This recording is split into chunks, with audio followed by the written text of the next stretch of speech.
Baik Bapak Ibu, ini ada beberapa evaluasi dari pelaksanaan ini ya, evaluasi dan laporan dari pelaksanaan Growing Together di bulan Januari kemarin. Dan secara keseluruhan peserta diskusi dari bulan Januari itu ada 58 peserta.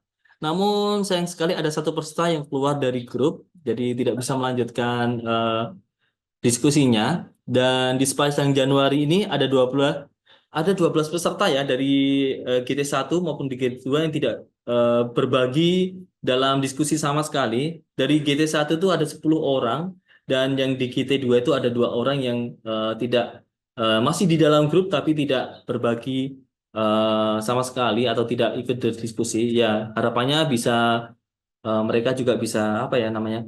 Bisa menyimak lah sehingga tetap mendapatkan input. Untuk total response yang masuk dari GT1 itu jumlahnya ada 290 chat ya. Ini saya hitung sampai tadi malam ya karena GT masih berjalan hingga hari ini diskusinya sampai besok ya. Jadi sampai tadi malam itu ada 290 chat.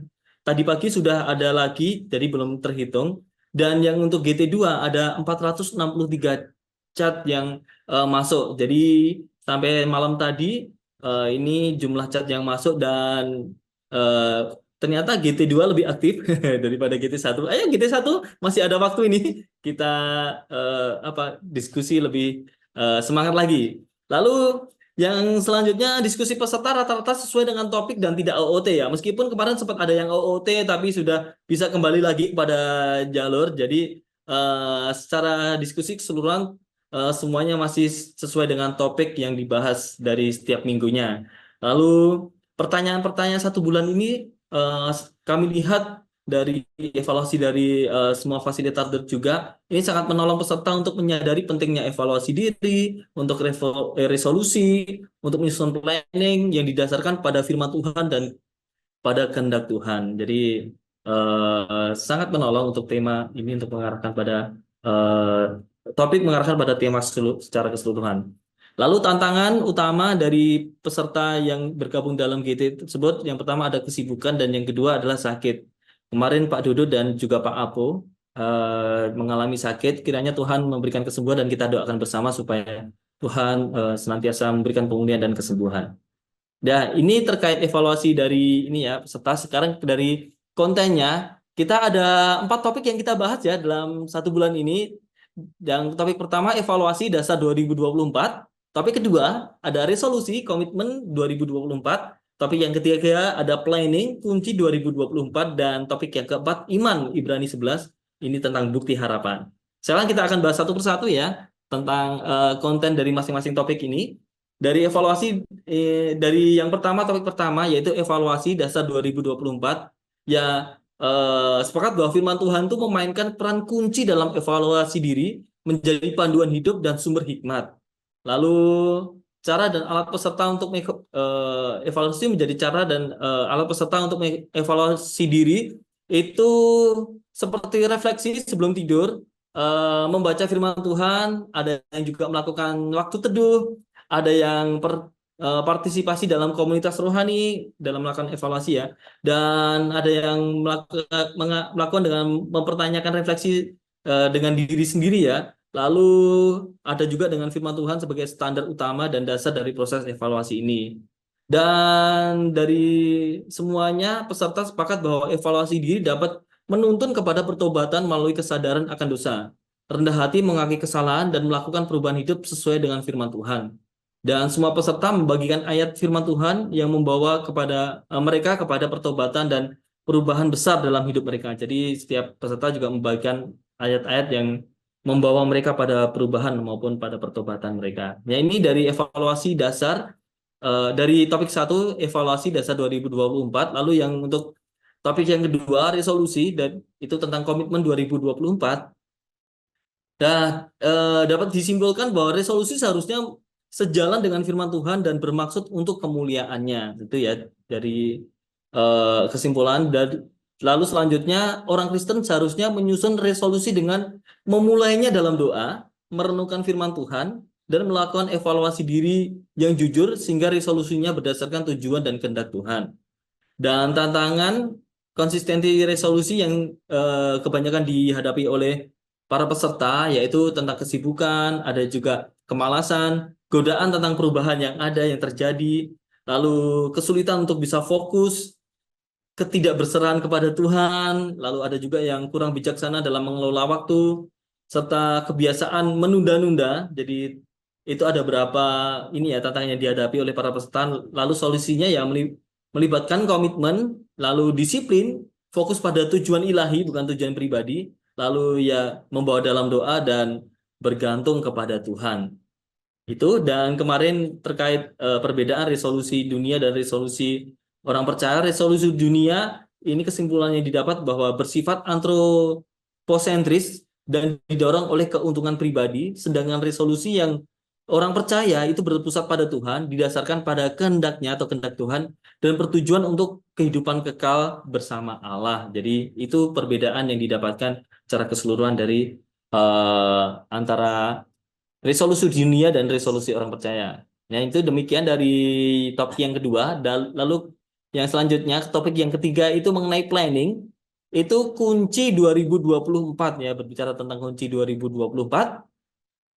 Jadi ini dapat ada beberapa kesimpulan yang didapatkan bahwa rencana menjadi dasar evaluasi dari resolusi, di mana evaluasi menilai keberhasilan dan dampak rencana, sementara hasil evaluasi membentuk dasar resolusi untuk mengatasi hambatan atau meningkatkan hasil. Jadi itu setelah dirangkum dari diskusinya, lalu cara melibatkan diri dalam perencanaan Tuhan 2024 ada berapa cara. Hasil rangkumannya yaitu mengakui keterbatasan diri sendiri, lalu memahami rencana Tuhan melalui doa, dan selanjutnya itu ya bacaan firman Tuhan atau membaca firman Tuhan, dan yang terpenting juga bimbingan dari Roh Kudus itu sendiri, dan juga menyelaraskan rencana pribadi dengan tujuan ilahi. Jadi harus sesuai dengan tujuan kita dengan tujuan Allah harus sama, dan melakukan evaluasi harian dan menekankan hidup sesuai dengan rencana Tuhan. Ya, ini beberapa cara untuk melibatkan diri dalam perencanaan di tahun 2024 dari hasil diskusi kita bersama. Lalu rencana Tuhan tidak bisa gagal. Ini kesepakatan bahwa semua peserta hampir sepakat bahwa rencana Tuhan tidak bisa gagal karena didasarkan akan sifat ilahi yang sempurna dan kekuasaannya, meskipun manusia kadang sulit memahaminya. Jadi sepakat bahwa memang rencana Tuhan itu tidak bisa gagal. Dan yang selanjutnya itu dalam perencanaan, firman Tuhan yang paling menolong peserta. Ini dalam perencanaan ini ada beberapa, semua peserta hampir ini yang menyebutkannya. Cuman ini yang paling highlight, sering didasarkan atau yang paling sering disebutkan oleh peserta itu dari Yesaya 55 ayat 8 yang menekankan ketidakselarasan rencana manusia dengan rencana Tuhan, dan Matius 6 ayat 33 yang mengajarkan untuk mencari terlebih dahulu kerajaan Allah dan kebenarannya. Jadi ini highlight yang sering muncul yang disebutkan oleh para peserta.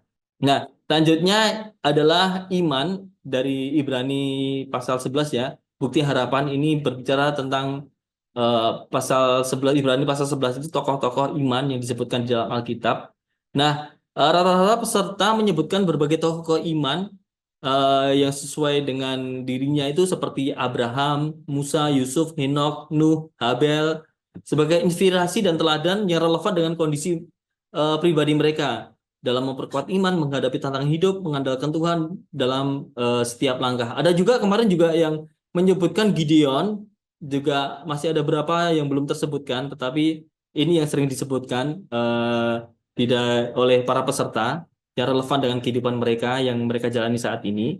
Dan peserta berbagi pengalaman pribadi dalam perjalanan iman, melibatkan tantangan pendidikan, perasaan sebagai single parent, misi di Sumba Timur, ya ini kemarin juga ada sharing juga dari Ibu Malca ya, pendirian lembaga pendidikan, peningkatan pendidikan pribadi dan keajaiban Tuhan yang memimpin dalam dan memberkati hidup mereka. Jadi ini terkait sharing pengalaman pribadi mereka, hasilnya seperti ini rangkumannya. Mungkin masih banyak lagi, tapi ini yang menjadi highlightnya. Dan dari sekarang semua kesimpulannya dapat disimpulkan bahwa iman adalah kunci penting dalam hidup saya. Ini keseluruhan peserta ya, karena merupakan dasar keyakinan yang kuat terhadap harapan yang pasti terjadi. Sebagaimana dijelaskan dalam Ibrani 11 ayat 1, dan memainkan peran utama untuk berkenan kepada Allah. Didorong oleh keyakinan bahwa Dia ada dan memberi upah bagi yang sungguh-sungguh mencarinya. Ini terkait pertanyaan kemarin ya, bagaimana peran iman dalam kehidupan setiap peserta. Ya, ini masih dari topik yang keempat ini masih ada yang didiskusikan yang belum sempat disebutkan karena masih dalam proses diskusi di hari ini dan besok. Jadi sampai sampai tadi malam ini yang jadi kesimpulan dari Ibrani, dari topik yang keempat. Jadi nanti akan dibagikan juga terkait hal ini kepada rekan-rekan yang lainnya. Nah, Bapak Ibu kemarin juga ada quote yang di ini ya, kami mencari quote diskusi dari para peserta dan kami juga menghubungi beberapa peserta dan ini beberapa hasilnya. Ini ada quote-nya dari Bu Mas Nauli, ada dari Pak Marganda selanjutnya. Quote dari Ibu Winarti juga ada quote dari Pak Jimris. Selain quote, kami juga kemarin minta untuk video sharing pendapat. Ini kemarin ada dari Pak Sokip, ada Ibu Fatmawati, Ibu Marlinanda, Bapak Ibu dan semuanya, rekan-rekan dan saudara semuanya. Untuk hasilnya ini nanti akan kami share di media sosial dari Sabda MLC. Dan juga nanti akan kami share juga di situs Murid 21 atau kalau nanti Bapak Ibu bisa buka murid21.org, nanti Bapak Ibu bisa lihat hasil dari konten yang sudah kami buat ini. Nah, saat ini pengarahan dari GT bulan Februari yang akan disampaikan oleh Ibu Evi. Oke, silakan Ibu Evi. Ya, halo, terima kasih Mima, dan saya juga ingin menyapa untuk Bapak Ibu Saudara sekalian sudah bergabung ya, yang sudah mengikuti Growing Together bulan Januari. Puji Tuhan, walaupun saya nggak aktif dalam grup, tapi saya setiap hari menyimak, melihat, dan menikmati ya setiap berkat-berkat. Saya mengaku bersalah nih ya, hanya menikmati tapi tidak berbagi. Ya harap nanti di bulan Februari bisa ikut berbagi juga ya dengan Bapak Ibu Saudara sekalian, berbagi banyak berkat. Dan pada hari ini saya bersyukur melihat apa yang sudah disampaikan oleh si saudara Bapak Bima ya, tentang peserta yang saling berbagi, karena memang visi dan misi dari kelompok Growing Together ini sangat jelas sekali. Memang kami rindu kelompok ini menjadi kelompok yang bertumbuh bersama walaupun tidak bertemu muka satu sama lain, hanya lewat WhatsApp grup ya, tetapi sangat-sangat terasa persekutuannya. Bisa di-up untuk PowerPoint-nya. Ya, mungkin bagi yang baru pertama kali ikut, saya ingin mengulang kembali, merefresh lagi juga bagi peserta yang sudah sering mengikuti Growing Together ini, bahwa latar belakang dari kelompok Growing Together ini lahir dari pertanyaan ya, bagaimana kita sebagai orang Kristen yang hidup dalam zaman yang berubah pesat ini, kita bisa bertumbuh bersama. Karena kalau kita melihat perkembangan zaman ini kan perkembangan zaman yang selalu membawa kita tuh seakan-akan sekarang semuanya serba saya dan saya gitu ya. Karena begitu cepat perkembangannya dan semua menuntut untuk kalau kita memikirkan hal yang lain, memikirkan hal-hal di luar diri kita sendiri, sepertinya akan ketinggalan jauh ya dengan orang-orang. Tetapi tidak begitu ya dengan firman Tuhan, dan ini juga menjadi visi dari adanya Growing Together ini adalah kita seharusnya dalam dalam pergumulan apapun kita, atau dalam kondisi atau perkembangan zaman seperti apapun, kita sebagai orang percaya tetap harus mengedepankan persekutuan. Kalau pada era ini kita bilangnya komunitas ya. Jadi kami sungguh rindu dengan adanya Growing Together ini kita bisa membangun komunitas belajar Kristen yang sehati dan sepikir untuk kita bisa terus bertumbuh dalam Kristus apapun zamannya, apapun perkembangannya, dan juga kerinduan untuk belajar, berbagi, dan bertumbuh dalam kasih Kristus.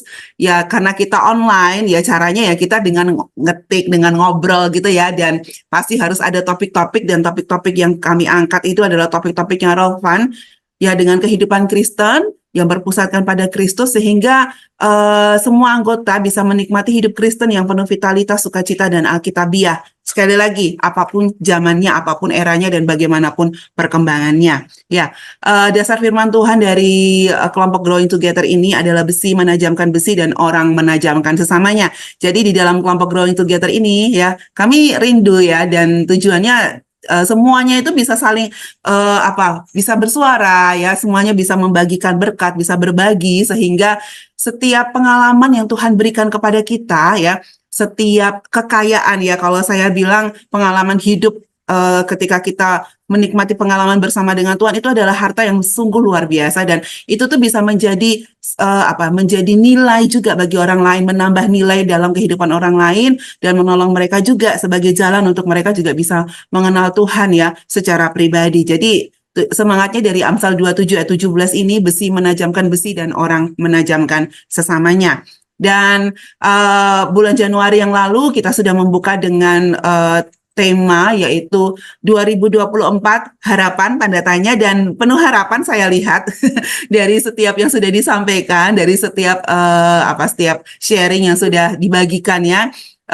Belajar tentang artinya resolusi, planning, ya evaluasi, bahkan dilandasi minggu ini yang terakhir adalah tentang iman. Dan sekarang kita mau bersama-sama memasuki bulan Februari yang katanya identik dengan bulan kasih sayang. Sudah mempersiapkan hadiah-hadiah Valentine buat orang-orang terkasih, Bapak Ibu Saudara sekalian, sudah dipikirkan? Iya, tapi jangan lupa ya, satu hal mungkin momen yang sangat sangat perlu yang kita pikirkan pada bulan Februari mungkin menjadi satu momen yang tepat adalah untuk kita bicara memang tentang kasih.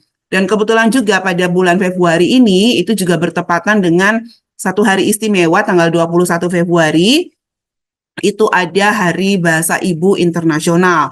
Dan Hari Bahasa Ibu Internasional ini juga seringkali digarisbawahi terutama bagi lembaga-lembaga misi ya, pelayanan-pelayanan misi untuk meningkatkan lagi semangat untuk bisa mengasihi suku-suku bangsa. Jadi kami melihat di Growing Together bulan Februari ini sangat pas banget ini ya, ketika bulan Februari ini adalah bulan kasih sayang, di seluruh dunia juga merayakan bulan kasih sayang, tetapi ada satu hal yang sangat penting yang harus kita ingat. Kasih sayang yang seperti apa sih yang harusnya kita rayakan? Kasih sayang yang seperti apa sih yang seharusnya kita hidupi dalam kehidupan kita? Dan ketika kami menggodok tema-tema Growing Together, kami melihat dan Tuhan menolong kami untuk membicarakan kembali tentang kasih ya, mulai dari mengasihi Allah.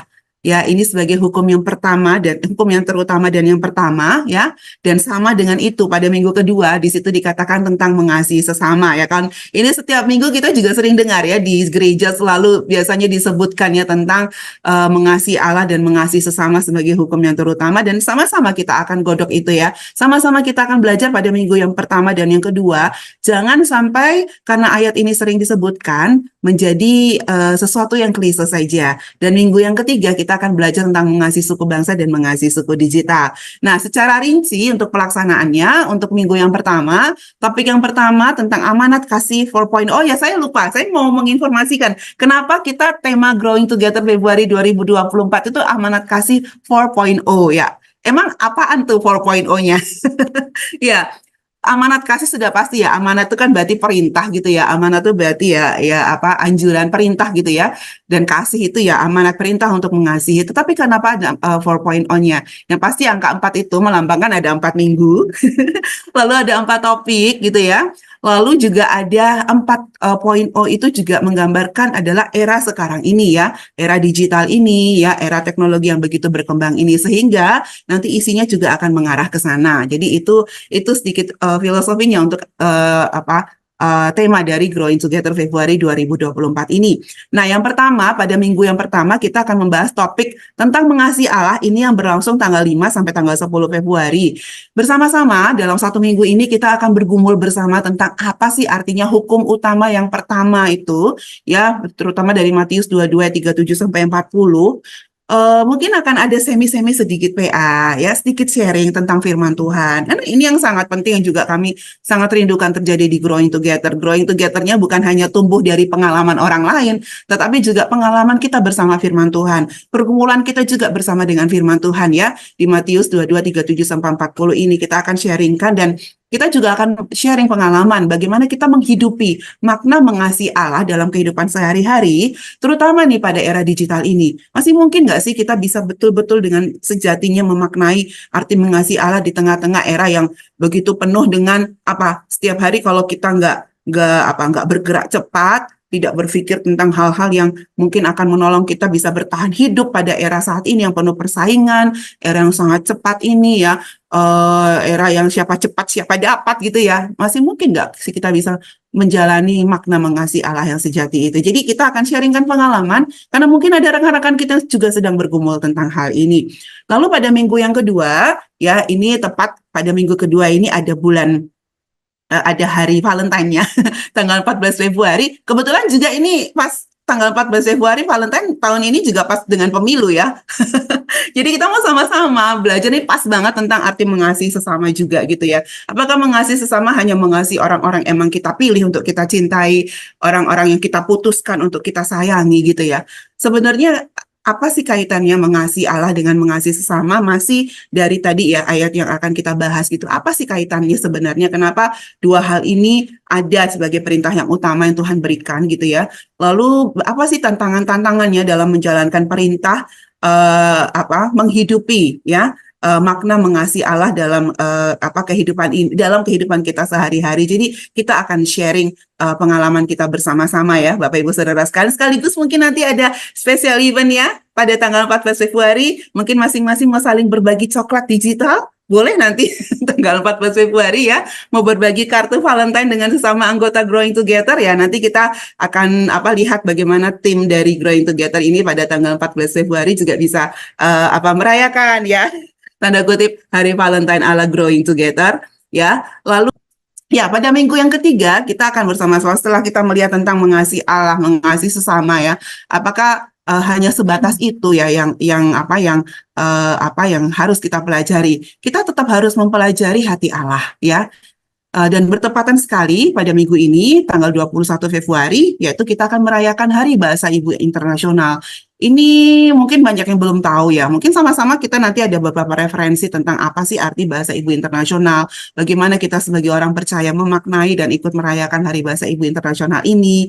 Mungkin nanti ada yang mau mengucapkan Selamat Hari Kasih Sayang dalam bahasa sukunya masing-masing juga silahkan. Tapi kami sangat berharap minggu ini bisa menjadi momen untuk kita bisa memaknai hati dan kasih Allah bagi setiap suku bangsa. Mereka adalah pengguna-pengguna ya, yang penutur-penutur bahasa ibu gitu ya.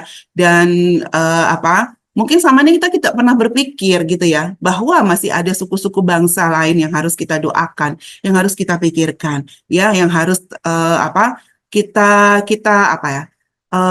kita mohon kepada Tuhan untuk memberikan hatinya juga ya bagi setiap suku bangsa yang ada. Dan kami juga membuka kesempatan untuk mungkin kita bisa berbagi pengalaman seputar pengalaman tentang kita mengasihi suku-suku bangsa ini, atau rencana-rencana apa yang akan kita lakukan ya untuk kita bisa bersama-sama menghidupi hati Allah ini, hati Bapa ini, mengasihi setiap suku bangsa. Dan minggu yang terakhir ya, mulai dari mengasihi Allah, mengasihi sesama, sampai akhirnya kita juga belajar tentang mengasihi suku bangsa.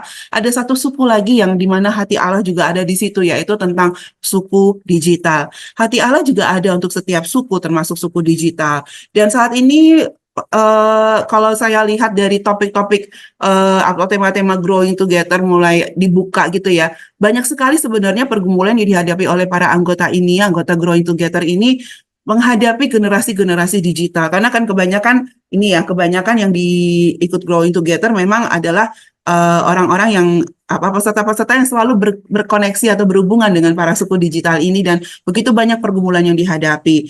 Tetapi kemarin itu ada berita yang sangat bagus ya, ada berita yang sangat menghebohkan, yaitu pendiri Facebook meminta maaf kepada para ibu, para orang tua, karena mungkin sudah mengakibatkan anak-anak mereka kecanduan media sosial. Nah, mungkin bisa juga nanti kita bincangkan di sini, bagaimana sih seharusnya kita bisa menjangkau mereka, menjangkau suku digital tanpa kita menarik mereka dari dunia mereka ya, supaya kita bisa membawa juga firman kepada mereka. Dan mari kita juga bisa berbagi ide kreatif, kita bisa memberikan pokok-pokok doa bersama, dan sekali lagi kita sharing pengalaman bersama tentang mengasihi suku digital ini.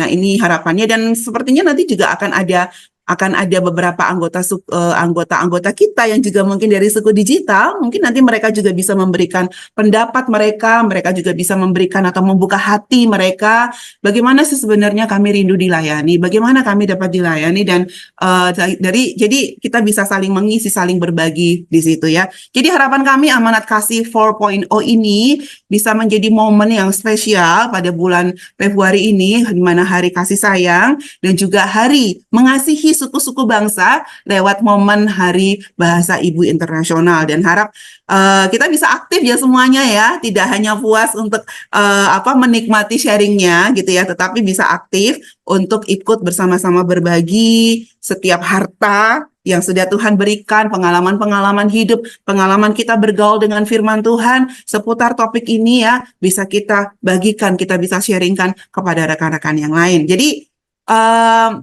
silahkan, masih terbuka kesempatan untuk kita mengundang teman-teman kita, rekan-rekan kita, keluarga kita, ya untuk bisa mengikuti Growing Together bulan Februari, karena masih bisa nih ya, saat ini pendaftarnya kuotanya masih sangat banyak ya, Bima ya, dan rekan-rekan juga bisa ikut bergabung mengundang rekan-rekan yang lain. Demikian informasi dari saya.